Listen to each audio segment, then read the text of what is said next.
Friends, welcome to my channel learn with Keeru. आज हम पढ़ेंगे बिजनेस रिसर्च के बारे में कि बिजनेस रिसर्च क्या होती है, इसके क्या फीचर्स होते हैं, क्या एडवांटेजेस होते हैं, क्या डिसएडवांटेजेस होते हैं और बिजनेस रिसर्च को करते टाइम हमें क्या प्रोसेस को अपनाना चाहिए। अगर आप पहली बार मेरे चैनल पे आए हैं तो इसे सब्सक्राइब करें, लाइक करें और अपने फ्रेंड्स में शेयर करें। तो देखो, इसमें दो वर्ड दिए गए हैं हमें, एक बिजनेस और एक रिसर्च। तो नाम से ही क्लियर हो रहा है, बिजनेस मतलब जहाँ पे हम एक्टिविटी कर रहे हैं प्रॉफिट से रिलेटेड, की हम प्रॉफिट कमाने के लिए जितनी भी एक्टिविटीज करते हैं वो सारी हमारे बिजनेस के अंतर्गत आ जाते हैं। और रिसर्च करना मतलब किसी चीज की सर्च करना, रिसर्च सर्च मतलब ढूंढना किसी चीज को। ठीक है, तो जो रिसर्च होता है ना वो एक ऐसी एक्टिविटी होती है जिसमें हम जो भी हमारी प्रॉब्लम्स होती हैं उनको हम आइडेंटिफाई करते हैं और फिर उन प्रॉब्लम को सॉल्व करने की कोशिश करते हैं। ठीक है, तो जो रिसर्च होता है वो क्या होता है, वो आइडेंटिफाई करता है हमारे क्रिटिकल इश्यूज को, फिर इंफॉर्मेशन को कलेक्ट करता है, फिर जो इंफॉर्मेशन कलेक्ट की गई है उसको क्या करता है, एनालाइज करता है और लास्ट में डिसीजन मेकिंग वगैरह में हेल्प करता है और जो हमारी प्रॉब्लम होती है उन सभी को सॉल्व करता है। जैसे एग्जाम्पल दिया गया है यहाँ पे कि एक सेल्स पर्सन है, ठीक है, या कोई सेल्स मैनेजर है, वो क्या देखेगा कि भाई मेरे को कितने सेल्स पर्सन की ज़रूरत है, क्या स्ट्रेटेजी होगी सेल्स को बढ़ाने के लिए, ठीक है, किस प्रकार का मेरे को एडवर्टाइजिंग अडोप्ट करना चाहिए कैंपेन ताकि मेरे प्रोडक्ट की सेल ज़्यादा से ज़्यादा हो, क्या कंज्यूमर मेरे प्रोडक्ट से सेटिस्फाई होंगे, मतलब कैसे होंगे मेरे प्रोडक्ट से वो सेटिस्फाई। ठीक है, मेरे को कैसे कंज्यूमर्स को तैयार करना है कि वो ज़्यादा से ज़्यादा पैसे खर्च करें। ठीक है, तो वो सब चीज़ें वो कहाँ से कलेक्ट कर सकता है, जब वो रिसर्च करेगा, उस चीज़ को समझेगा, मार्केट में अपना टाइम स्पेंड करेगा, कंज्यूमर्स के बिहेवियर को समझेगा।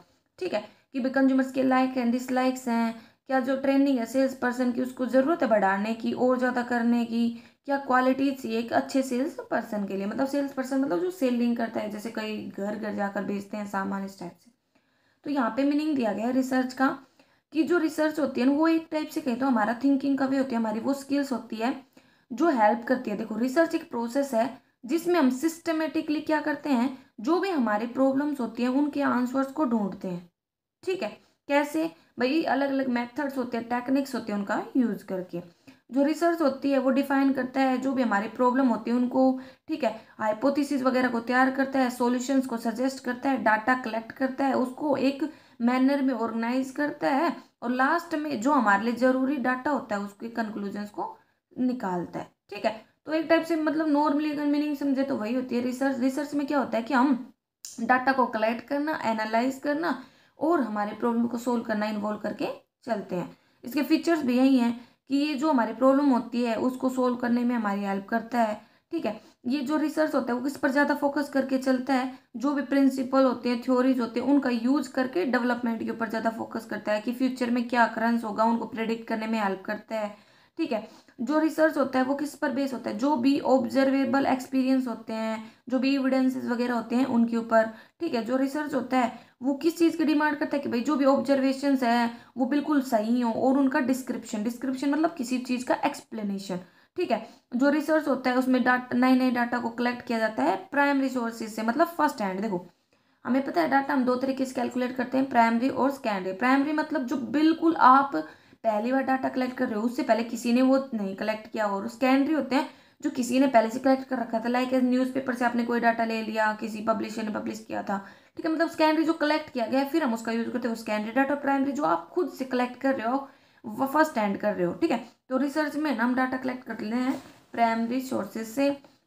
जिस जो रिसर्च होती है उसमें एक्सपीरियंस की जरूरत होती है, क्योंकि देखो ऐसे ही आप रिसर्च नहीं कर सकते अगर आपको रिसर्च की अच्छी नॉलेज या रिसर्च के मेथड्स के बारे में नहीं पता। ठीक है, जो रिसर्च होता है वो हमारे जो भी ऑब्जेक्टिव होते हैं और जो भी लॉजिक्स होते हैं उनके ऊपर ज़्यादा से ज़्यादा फोकस करके चलता है और जो भी हमारे क्वेश्चंस होते हैं ये उनके आंसर्स को ढूंढता है, हमारी जो भी प्रॉब्लम होती है जो सोल्व नहीं है उनको सोल्व करने के लिए।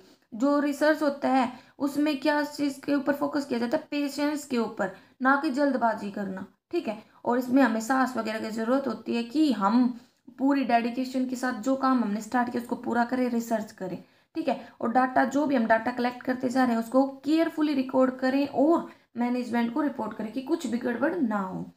अब बिजनेस रिसर्च क्या होता है? रिसर्च हमने पढ़ लिया, ठीक है, जिसमें हम डाटा कलेक्ट करते हैं, एनालाइज करते हैं, प्रॉब्लम को सोल्व करते हैं। बिजनेस रिसर्च जहाँ पे बिजनेस की प्रॉब्लम्स को सोल्व किया जाए, जहाँ पे बिजनेस से रिलेटेड डाटा कलेक्ट किया जाए, तो बिजनेस रिसर्च को हम डिस्क्राइब कर सकते हैं वो सिस्टमेटिक एंड ऑर्गेनाइज एफर्ट जो इन्वेस्टिगेट करता है किसी भी स्पेसिफिक प्रॉब्लम को जिसको एक सॉल्यूशन की जरूरत है, ठीक है। जैसे यहाँ पे डेविड डी ने है ना कुछ डेफिनेशन दिया है कि बिजनेस रिसर्च एक organise systematic data base critical objective होता है जिसमें जो साइंटिफिक इंक्वायरी की जाती है, इन्वेस्टिगेशन की जाती है किसी भी जो भी एक स्पेसिफिक प्रॉब्लम है उसके ऊपर, ताकि उसका हम आंसर और सॉल्यूशन ढूंढ पाए, ठीक है।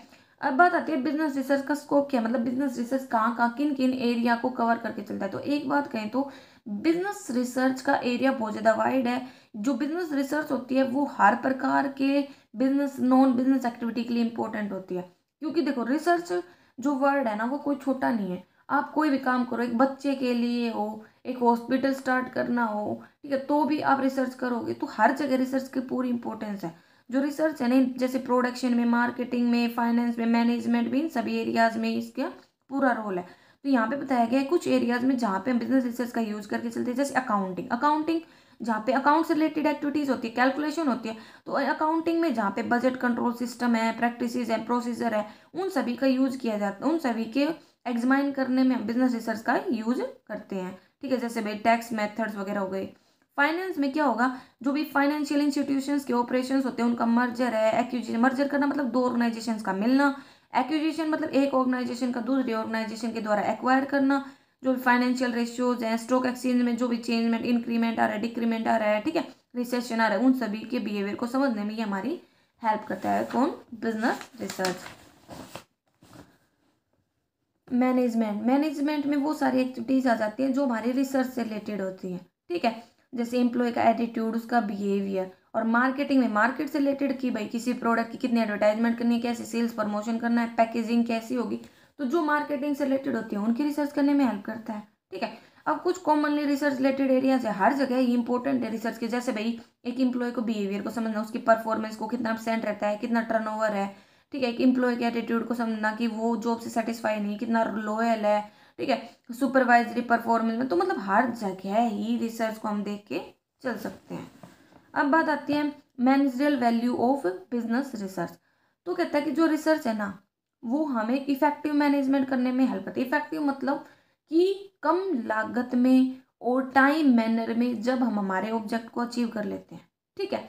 तो जो रिसर्च होती है वो एक फंडामेंटल होता है कि हर चीज़ जो हमें करनी है कैसे करनी है, ताकि कोई बिना किसी हार्डशिप के हम हमारे ऑब्जेक्टिव को टाइम पर अचीव कर पाए, ठीक है। तो जो मैनेजरियल वैल्यू है किसी भी बिजनेस रिसर्च की वो क्या होंगी कि उसमें जो बिजनेस में जो भी अनसर्टेनिटीज आ रही है उनको कम करना। और वो कैसे हो सकते हैं? जब हमें टाइमली इन्फॉर्मेशन मिलेगी और हम टाइमली डिसीजन ले पाएंगे हमारे बिजनेस से रिलेटेड। तो 3 स्टेजेस होती हैं किसमें, इसमें देखो क्या, पहले तो हम आइडेंटिफाई करते हैं प्रॉब्लम्स को और अपॉर्चुनिटीज को, फिर हम उसको इम्प्लीमेंट करके चलते हैं। मतलब भाई जो भी हमने प्रॉब्लम आइडेंटिफाई की और फिर अपॉर्चुनिटीज सीन की, उनमें से हम बेस्ट को चूज करेंगे और लागू करें। और फिर लागू करने के बाद हम इवेलुएट करेंगे कि क्या जो भी हमने लागू की थी वो सेटिस्फाई है, वो उनके कोई वेरिएंसेस वगैरह तो नहीं है, कोई गड़बड़ तो नहीं है। तो आइडेंटिफाई करेंगे पहले प्रॉब्लम एंड अपॉर्चुनिटी। तो बिजनेस रिसर्च हमारी हेल्प करता है, मतलब एक मैनेजर की हेल्प करता है स्ट्रेटेजीज को प्लान करने में, बिजनेस सिचुएशंस को समझने में, और जो भी प्रॉब्लम है उनको आइडेंटिफाई करने में, और बिजनेस में क्या क्या अपॉर्चुनिटीज, एक टाइप से कहें तो बिजनेस की स्ट्रेंथ वीकनेसेस को समझने में हेल्प करता है। एक टाइप से कहें तो बिजनेस रिसर्च एक डायग्नोस्टिक एक्टिविटी की तरह काम करता है। मतलब डायग्नोस्टिक मतलब पता लगाने वाले कि बिजनेस में कहाँ कहाँ क्या कमियां हैं, क्या क्या फायदे हैं, उन सभी को ये देखता है, ताकि जो कमियां हैं हम उनको टाइम पर दूर कर पाएं और जो भी अपॉर्चुनिटीज है उनका हम टाइम पर फायदा ले पाएं। फिर सिलेक्ट करता है और इम्प्लीमेंट करता है कोर्स ऑफ एक्शन को। अब बात आती है बहुत सारी एक्टिविटीज़ होती हैं, लेकिन हम सारी एक्टिविटीज़ को, सारे जो भी अवेलेबल सोर्सेज होते हैं उनको तो यूज़ नहीं कर सकते, क्योंकि कुछ ऐसे होंगे जो हमारे लिए ज़्यादा फायदेमंद होंगे, कुछ होंगे कम होंगे। तो कहता है कि बिजनेस रिसर्च का यूज़ करके जो भी अल्टरनेटिव कोर्सेज होते हैं हम उनको आइडेंटिफाई करते हैं, और उनमें से जो मतलब जो भी स्पेसिफिक इन्फॉर्मेशन होती है वो मिल जाती है, तो हम बेस्ट कोर्स को चूज करके और उसको इम्प्लीमेंट कर देते हैं, मतलब जो हमारे बिजनेस के लिए सुटेबल होगा, ठीक है। और फिर इवेलुएट करते हैं कोर्स ऑफ एक्शन को कि भाई जो भी हमने इम्प्लीमेंट किया था कोर्स ऑफ एक्शन, क्या वो सही है, क्या वो हमारे ऑब्जेक्टिव को पूरा कर रहा है, क्या वो हमारे बिजनेस के रिक्वायरमेंट्स के अकॉर्डिंग है, उस चीज़ को हम देख के चलते हैं। ठीक है, इवेल्युएशन यहाँ पे किया जाता है एक टाइप से, कहते हैं यहाँ पे बिजनेस रिसर्च फीडबैक की तरह काम करता है। अब बात आती है मैनेजर एंड रिसर्च। तो नॉर्मल सी बात है, मैनेजर को नॉलेज होना जरूरी है रिसर्च की, तभी रिसर्च अच्छी हो सकती है। अगर मैनेजर को रिसर्च की नॉलेज नहीं है ना, तो रिसर्च बिल्कुल भी फायदेमंद नहीं होगी, क्योंकि जिस चीज़ की हम नॉलेज नहीं है, अगर हम उस चीज़ को करने जाएंगे, क्या वो इफेक्टिव होगी? ठीक है, मान लिया हमने वो कर ली, लेकिन वो रिजल्ट नहीं देगी जो अगर उस इफिशियंसी से करते जिसकी हमें नॉलेज थी। ठीक है, तो कहता है कि जो नॉलेज होगी अगर रिसर्च मेथड की, वो तो मैनेजर की कैसे हेल्प करेगा कि भाई जो भी छोटी छोटी प्रॉब्लम्स है उनको सोल्व करने में हेल्प करेगा, अच्छी और बुरी रिसर्च के बीच में डिफ्रेंशिएट करने में हेल्प करेगा, रिस्क बताएगा कि अगर मैंने ये डिसीजन लिया तो क्या रिस्क होगा। ठीक है, रिसर्चर्स को हायर करने में, कंसल्टेंट को हायर करने में हेल्प करेगा, और एक्सपीरियंस जो भी है उसको कंबाइन करेगा साइंटिफिक नॉलेज के साथ, ताकि हम डिसीजन वगैरह ले पाए।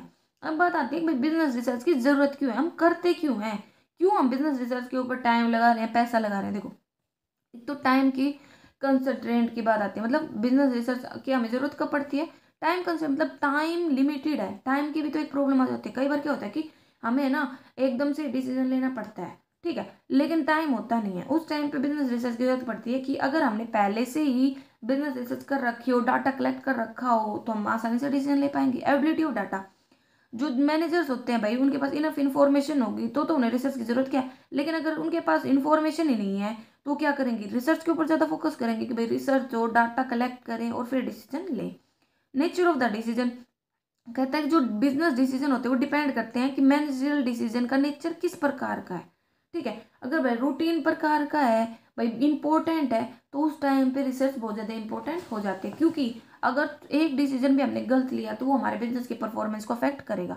बेनिफिट वर्सेस कॉस्ट, अगर लगा लो हम थोड़ी सी कॉस्ट खर्च करके, मतलब थोड़ा पैसा लगा के, थोड़ी इन्वेस्टमेंट करके ज़्यादा फायदा ले सकते हैं, तो उस चीज़ में तो कोई बुराई नहीं है। तो हम यहाँ पे देखते हैं कॉस्ट और बेनिफिट, हम कॉस्ट को और बेनिफिट दोनों को एनालाइज करेंगे। अगर रेट ऑफ रिटर्न ज़्यादा हो हमारी इन्वेस्टमेंट से तो ये अच्छी बात है। जो इन्फॉर्मेशन हमें मिल रही है बिजनेस रिसर्च से, अगर उससे हमारे बिजनेस डिसीजन की क्वालिटी इंप्रूव हो तो भी एक अच्छी बात है, वहाँ पे हमें बिजनेस रिसर्च करना चाहिए। और जहाँ पे जो भी रिसर्च के एक्सपेंडिचर हैं वो मतलब बेस्ट यूज में अवेलेबल, मतलब देखो हमारे पास जो पैसा है अगर हम वो खर्च कर रहे हैं रिसर्च के ऊपर, और जो रिसर्च हमें मिल रही है वो हमारे लिए अच्छा रिजल्ट लेके आ रही है, तो भी हमें क्या करना चाहिए, रिसर्च।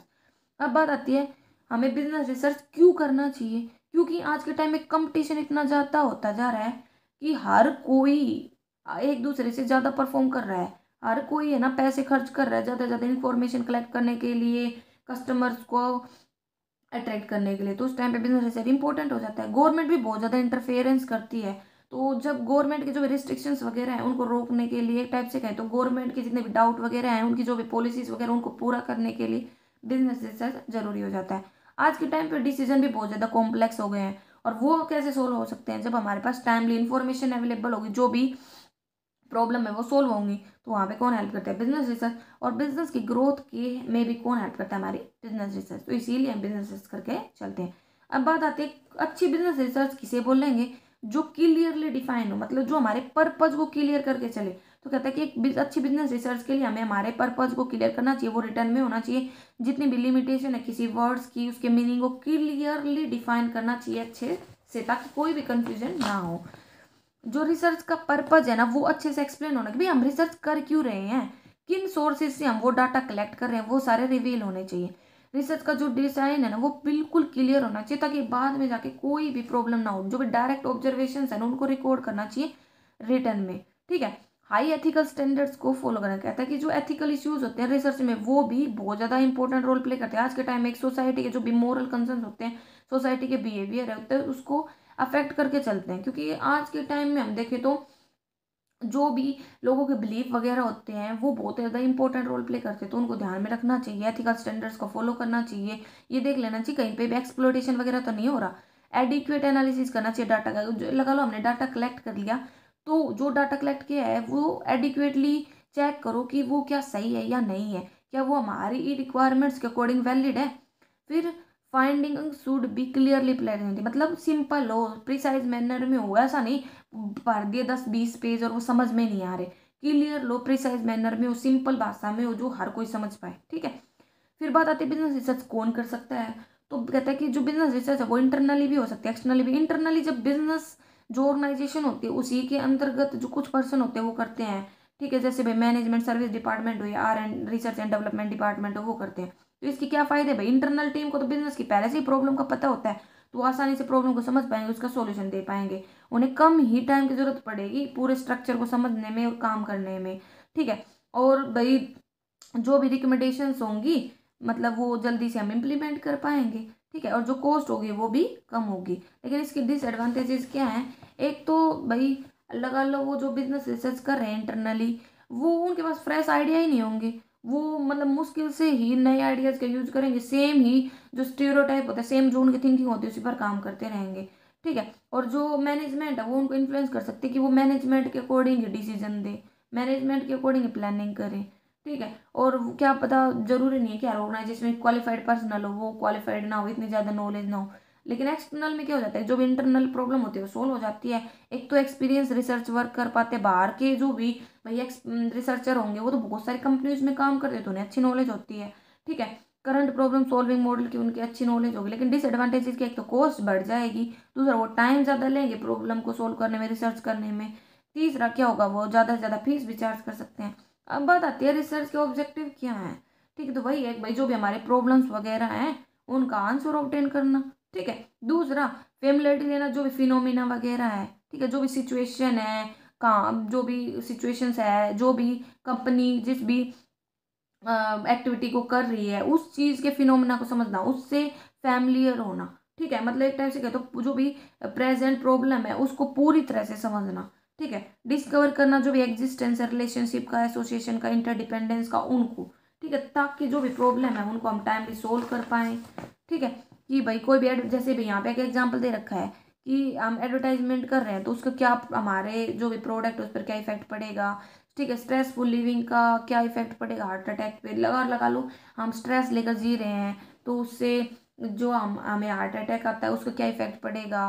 टेक्नोलॉजी और अनएम्प्लॉयमेंट में क्या रिलेशन है, तो ये सब समझ में है। क्योंकि देखो आज के टाइम में टेक्नोलॉजी आती है, मशीनें आ रही हैं, तो लोगों को काम नहीं मिल रहा, क्योंकि जो भी कंपनीज है वो कैपिटल इंटेंसिव टेक्निक को अपना रही है, लेबर इंटेंसिव टेक्निक को इग्नोर करके। तो वो सब क्लैरिफाई करेगा क्यों, कैसे जो रिलेशनशिप है दो एस्पेक्ट्स के बीच में लाई कर रही है, कैसे दो फिनोमिना एक दूसरे से रिलेटेड हैं। एक्सप्लोर करेगा एरियाज को जिनके बारे में हम नहीं जानते या बहुत कम जानते हैं, ताकि ज़्यादा से ज़्यादा डिटेल में हम उनको स्टडी कर पाएँ और हमारे प्रॉब्लम को सोल्व कर पाएँ। ठीक है, और कंफर्म करेगा रियलिबिलिटी एग्जिस्टिंग नॉलेज की। रियलिबिलिटी का मतलब होता है कि भाई रिलायबल मतलब विश्वसनीय, एक टाइप से कहें तो आपके पास जो डाटा है क्या वो रिलायबल है, क्या वो सही है, उस चीज़ को ये हेल्प करेगा। अब बात आता है कोड ऑफ रिसर्च एथिक्स। तो एथिक्स क्या होते हैं, मतलब जो प्रिंसिपल हैं वो, तो कहते हैं कि आज के टाइम में जो भी जब भी हम रिसर्च करते हैं तो हमें उन एथिक्स को फॉलो करना चाहिए। ठीक है, तो वो रिसर्च एथिक्स क्या है, वो अलग अलग होते हैं भाई, बिजनेस के लिए, लॉ के लिए, एजुकेशन के, फिजियोलॉजी के लिए। यहाँ पे तीन बताया, रिसर्च के पार्टिसिपेंट्स, रिसर्चर और स्पॉन्सरिंग ऑर्गेनाइजेशन। तो रिसर्च पार्टिसिपेंट्स के लिए क्या होते हैं, तो नॉर्मल सी बात है, रिसर्च पार्टिसिपेंट अलग अलग हो सकते हैं। जैसे एक शेयर होल्डर होता है, वो डिपेंड करेगा उसके प्रोफेशन पे। मेडिसिन पब्लिक हेल्थ में नर्स वगैरह हो गए, पेशेंट हो गए, नॉन पेशेंट्स हो गए, वो उसके पार्टिसिपेंट्स हो गए। सोशल साइंस में कौन हो गए, इंडिविजुअल हो गए, ग्रुप्स हो गए। स्कूल में कौन हो गए, जो स्टूडेंट है, टीचर है, वो हो गए। तो जो रिसर्चर है वो किन किन मतलब एथिकल इश्यूज को ध्यान में रखेगा पार्टिसिपेंट्स के, एक तो कलेक्टिंग इन्फॉर्मेशन। ठीक है, मतलब इन्फॉर्मेशन को कलेक्ट करने से पहले हमें ना उसकी जो भी रिलीवेंस है, यूजफुलनेस है, उसको समझना चाहिए। ठीक है, दूसरा सीकिंग कंसेंट, भाई लगा लो जो इन्फॉर्मेशन हम कलेक्ट कर रहे हैं वो किसी इंसान से रिलेटेड है, तो उसकी विलिंगनेस, उसकी इच्छा, वो सब भी हमें अच्छे से कलेक्ट कर लेनी चाहिए, इन्फॉर्म होनी चाहिए, इंसेंटिव देना चाहिए। कि कुछ रिसर्चर्स होते हैं जो इंसेंटिव देते हैं पार्टिसिपेंट्स को पार्टिसिपेट करने को। देखो अब हम ऐसे किसी से इन्फॉर्मेशन कलेक्ट करें, जरूरी है वो हमें ट्रू इन्फॉर्मेशन देगा। कई बार क्या होता है कि जो इंसेंटिव जो होता है ना वो एक इंपॉर्टेंट रोल प्ले करता है। हाँ भाई मैं इसको अगर रिलायबल अच्छी इन्फॉर्मेशन दूंगा तो मेरे को ये इंसेंटिव मिलेगा, क्योंकि जब किसी को कोई फायदा नहीं दिखता है तो जरूरी नहीं है वो रिलायबल इन्फॉर्मेशन देगा। सीकिंग सेंसिटिव इन्फॉर्मेशन, दूसरे से सेंसिटिव मतलब जो किसी की मेंटली अफेक्ट करे, पूछने के टाइम पर हमें केयरफुल रहना चाहिए। और कॉन्फिडेंशियलिटी मतलब इन्फॉर्मेशन बिल्कुल कॉन्फिडेंशियल हो ना, तो वो कोई दूसरा उसको जल्दी से जान पाए, दूसरा और वो ना बिल्कुल भी सही हो, मतलब अच्छी होनी चाहिए, सही होनी चाहिए, रिक्वायरमेंट के अकॉर्डिंग होना चाहिए, कॉन्फिडेंशियल होनी चाहिए। फिर बात आती है रिसर्च से रिलेटेड, तो एक तो बायसनेस को अवॉइड करना चाहिए जो भी रिसर्चर होता है उसे, मतलब खुद के जो बिलीफ वगैरह है उनको ध्यान में ना रख के जो भी सही चीज़ें हैं उनके ऊपर ज़्यादा ध्यान देना चाहिए। इनएप्रोप्रिएट रिसर्च मेथोडोलॉजी है ना, उसको इग्नोर करना चाहिए। ये चेक कर लेना चाहिए कि भाई हम रिसर्च करते टाइम एक अप्रोप्रिएट मेथड तो यूज हुआ है ना। इनकरेक्ट रिपोर्टिंग को भी इग्नोर करना चाहिए। ऐसा नहीं कि हम मैनेजमेंट को ऐसे ही गलत इन्फॉर्मेशन दे दें और फिर डिसीजन भी गलत हो। इनएप्रोप्रिएट यूज ऑफ इन्फॉर्मेशन, मतलब जो इन्फॉर्मेशन कलेक्ट की है वो ये देखना चाहिए कभी उसका अनएथिकल यूज तो नहीं हो रहा। ठीक है। अब फिर आता है एथिकल इश्यूज, किससे, स्पॉन्सरिंग ऑर्गेनाइजेशन से रिलेटेड। तो रिस्ट कई बार क्या होता है, स्पॉन्सरिंग ऑर्गेनाइजेशन है रिस्ट्रिक्शंस लगा देती है जो भी इंफॉर्मेशन वगैरह होती है उसके ऊपर, तो वो चेक होना चाहिए। और मिस यूज ऑफ इन्फॉर्मेशन के ऊपर भी रोक लगानी चाहिए कि भाई जो भी इंफॉर्मेशन वगैरह उसका गलत यूज ना हो। ठीक है। तो क्या code of research ethics, justify करो पर्पज रिसर्च का क्या है, क्यों कलेक्ट करने से पहले, मतलब भैया आप डाटा कलेक्ट कर रहे हो तो उससे पहले तो अपना पर्पज ही क्लियर कर लो कि क्यों कलेक्ट कर रहे हो। ठीक है। फिर विलिंगनेस लेना, कंसेंट लेना रिस्पोंडेंट की। ठीक है। और इंसेंटिव ना दे तो भी रिस्पोंडेंट अफेक्ट हो सकता है, तो इंसेंटिव देना। केयरफुल होना सेंसिटिव इन्फॉर्मेशन कलेक्ट करने टाइम। ठीक है। और इन्फॉर्मेशन को, मतलब इन्फॉर्मेशन है ना वो शेयर नहीं करनी चाहिए रिस्पोंडेंट के बारे में किसी दूसरे को। जैसे हमने किसी से डाटा कलेक्ट किया तो वो जो इन्फॉर्मेशन हमें किसी तीसरे के पास रिलीज नहीं करनी चाहिए। और जो भी फैक्ट जरूरी होते हैं स्टडी में मिले उनको हाइड नहीं करना चाहिए, मतलब मैनेजमेंट को सही इन्फॉर्मेशन देनी है, अप्रोप्रिएट मेथड ही होना चाहिए। ठीक है। और गलत इन्फॉर्मेशन नहीं देना चाहिए, और इनअप्रोप्रिएट जो यूज होता है उसको इग्नोर करना चाहिए। तो ये इसके एक टाइप से कहें तो कोड है रिसर्च एथिक्स की। अब बात आती है जब भी हम रिसर्च करते हैं तो हमें क्या प्रोसीजर अपनाना चाहिए। ठीक है। तो जो स्टेजेस हैं वो क्या है, सबसे पहले तो वही प्रॉब्लम को डिफाइन करेंगे, फिर उसका डिजाइन तैयार करेंगे, फिर एक सैंपल को प्लान करेंगे, फिर डाटा कलेक्ट और लास्ट में उसको एनालाइज करके फॉर्मुलेट कर देंगे। तो सबसे पहले आती है डिफाइनिंग ए प्रॉब्लम। तो जो रिसर्च प्रोसेस होता है वो प्रॉब्लम के डिस्कवरी से स्टार्ट होता है। अगर आपको ये नहीं पता कि समस्या क्या है तो आप किस चीज़ पर काम करोगे। तो प्रॉब्लम डिफाइन करने के साथ हमारी आधी जो भी सिचुएशन होती है, आधा जो प्रोसीजर होता है एक टाइप से कहे तो रिसर्च का, वो कंप्लीट हो जाता है। ठीक है। जो प्रॉब्लम डिस्कवरी है ना वो इसकी इनिशियल स्टेज होती है, इसमें हम डिफाइन करते हैं कि एक बिजनेस में क्या समस्याएं हैं। ठीक है। तो समस्या के लिए क्या बता रखा है, कुछ टेक्निक्स होते हैं जिनसे हम प्रॉब्लम को मतलब बनाते हैं, पता करते हैं कि क्या प्रॉब्लम है। तो एक तो स्कैन डाटा एनालिसिस, मतलब जो पहले से कलेक्टेड डाटा है उससे। दूसरा है पायलट स्टडीज। पायलट स्टडीज में क्या होता है, कलेक्ट करते हैं डाटा अल्टीमेट सब्जेक्ट से। ठीक है। मतलब जो रिसर्च प्रोजेक्ट वगैरह से रिलेटेड है वो जो गाइडेंस देता है। तीसरा statement of research and objective. Identify करने के बाद, क्लैरिफाई करने के बाद प्रॉब्लम को, जो रिसर्चर होता है ना वो एक फॉर्मल स्टेटमेंट बनाता है जो भी प्रॉब्लम है उसकी और रिसर्च ऑब्जेक्टिव की। ठीक है। ताकि क्लियरली समझ पाए इन्फॉर्मेशन जो भी चाहिए वो सब। फिर बात आती है रिसर्च का डिजाइन। ठीक है। रिसर्चर ने समझ लिया प्रॉब्लम को, अब वो क्या करेगा, रिसर्च का डिजाइन करेगा कि भाई जो भी इन्फॉर्मेशन कलेक्ट करे ताकि उसको उस रिसर्च डिजाइन के अकॉर्डिंग ही कलेक्ट कर पाए। ठीक है। तो 4 बेसिक डिजाइन मतलब टेक्निक यूज की जाती है भाई जब भी हम रिसर्च को डिजाइन करते हैं। तो सर्वे, सर्वे क्या होता है कि भाई हम क्या करते हैं, क्वेश्चनरी वगैरह तैयार कर लेते हैं एक टाइप से सैंपल की फॉर्म में। क्वेश्चनरी क्या होती है, एक डॉक्यूमेंट सा होता है उसमें कुछ क्वेश्चन लिखे होते हैं, लोगों को वो दे दी जाती है और उनसे आंसर लिए जाते हैं। एक्सपेरिमेंट करना, एक्सपेरिमेंट क्या होता है, सॉरी, एक्सपेरिमेंट क्या होता है कि मतलब जैसे हम लैब वगैरह में एक्सपेरिमेंट करके देते हैं वैसे। तो एक्सपेरिमेंट से भी हम ना एक अच्छा डिज़ाइन तैयार कर सकते हैं ये, क्योंकि ये हमें ना काज एंड इफेक्ट रिलेशनशिप एस्टेब्लिश करने में हेल्प करता है कि कोई भी सिचुएशन हो रही है तो उससे क्या इफेक्ट पड़ेगा। ठीक है। मतलब एक टाइप्स के तो एक या एक से ज़्यादा वेरिएबल्स या दो से ज़्यादा वेरिएबल्स के बीच में क्या रिलेशन है वो बताने में हेल्प करता है, उनको कंट्रोल करने में हेल्प करता है। तीसरा है स्कैन डाटा। स्कैन डाटा मतलब जो पहले से ही कलेक्ट कर लिया गया है उससे भी हम रिसर्च डिजाइन तैयार कर सकते हैं। ऑब्जर्वेशन मतलब ऑब्जर्व करना और उसको रिकॉर्ड करना, उससे भी हम क्या कर सकते हैं, प्रोजेक्ट डिजाइन तैयार कर सकते हैं। फिर तीसरा आता है प्लानिंग द सैंपल। सैंपल को प्लान करना। तो ये जो सैंपल होता है ना, सैंपल क्या होता है, एक पार्ट होता है, पूरी जो पॉपुलेशन होती है उसका एक छोटा सा पार्ट होता है। तो जो सैम्पलिंग टेक्निक होती है वो दो बेसिक टेक्निक्स पर बेस होती है, एक तो प्रोबेबिलिटी, एक नॉन प्रोबेबिलिटी। प्रोबेबिलिटी में क्या होता है कि हम है ना हर मेंबर को, और मतलब ये मान के चलते हैं कि हमारे किसी को जानते हैं और ना उसको एक प्रोबेबिलिटी दे के चलते हैं, मतलब non zero probability of selection मानते हैं इसको। और जब है ना पर्सनल जजमेंट के बेस पे हम सैंपल लेके चलते हैं तो वो नॉन प्रोबेबिलिटी सैंपल कहलाता है। ठीक है। बहुत सारे method like random sample, stratified sample, Kyoto sample, ये सब। बट मतलब इसमें क्या होता है कि एक तो प्रोबेबिलिटी के बेस पे, एक नॉन प्रोबेबिलिटी के बेस पे। नॉन प्रोबेबिलिटी मतलब जब हम अपने बिलीफ ले लेते हैं, प्रोबेबिलिटी मतलब जिसमें भाई सैंपल वगैरह कलेक्ट करके फिर डाटा कलेक्ट करते हैं। फिर डाटा कलेक्ट किया जाता है कि वो डाटा जो कलेक्ट किया गया है उसको इस तरीके से रिकॉर्ड किया जाता है ताकि समझ पाए। ठीक है।